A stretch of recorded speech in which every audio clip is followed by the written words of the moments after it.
Thrissur KSRTC സ്റ്റാൻഡിന് സമീപം electrical and sanitary വ്യാപാര സ്ഥാപനത്തിൽ തീപിടുത്തം. നിരവധി ഇലക്ട്രിക്കൽ സാനിറ്ററി ഉൽപ്പന്നങ്ങൾ കത്തിനശിച്ചു. ആർക്കും പരിക്കില്ല. KSRTC സ്റ്റാൻഡിന് സമീപം മസ്ജിദ് റോഡിൽ 4 നില കെട്ടിടത്തിലുള്ള JS ഇലക്ട്രിക്കൽസ് ആൻഡ് സാനിറ്ററീസ് എന്ന വ്യാപാര സ്ഥാപനത്തിലാണ് തീപിടുത്തമുണ്ടായത്.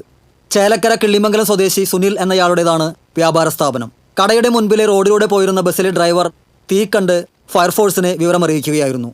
തുടർന്ന് തൃശൂർ, ചാലക്കുടി, പുതുക്കാട് എന്നിവിടങ്ങളിൽ നിന്നുള്ള 5 യൂണിറ്റ് ഫയർഫോഴ്സ് എത്തിയാണ് 2 മണിക്കൂർ നീണ്ട പരിശ്രമത്തിൽ തീയണച്ചത്.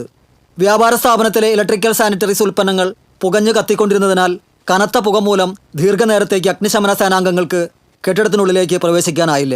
തുടർന്ന് പുക ഒഴിവാക്കാനായി കെട്ടിടത്തിന്റെ മുൻഭാഗത്തെ ചില്ല് തകർക്കുകയായിരുന്നു. വൈദ്യുതി ഷോർട്ട് സർക്യൂട്ടാണ് തീപിടുത്തത്തിന് കാരണമെന്നാണ് പ്രാഥമിക വിലയിരുത്തൽ.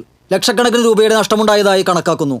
ജില്ലാ fire officer MS Suvi, Thrissur station officer B Vaishakh, assistant station ഓഫീസർമാരായ അനിൽകുമാർ, ഹരികുമാർ തുടങ്ങിയവരുടെ നേതൃത്വത്തിലുള്ള അഗ്നിസുരക്ഷാ സേനാംഗങ്ങളാണ് തീയണച്ചത്. വൻ പോലീസ് സന്നാഹവും സ്ഥലത്തെത്തിയിരുന്നു. TCV news, Thrissur.